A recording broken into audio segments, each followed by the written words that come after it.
Today's featured car of the day is a 1966 Rambler American 440 convertible. And this one's a pretty rare model. They only made 2,092 of them in 1966, convertibles, that is.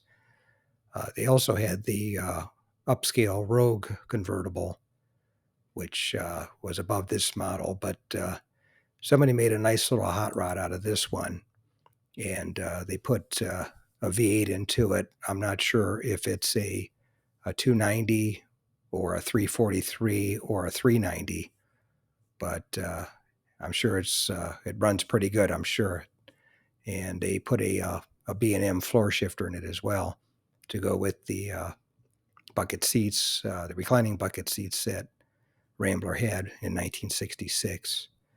But I filmed this one at my local classic car cruise night in San Diego, California. And it definitely caught your eye, that's for sure, being bright red with the red interior.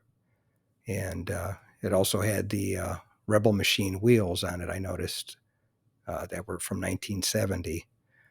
But these cars were small, but they were fast when they had the V8 in them, as the Hurst Scramblers that they had in 1969 attested to.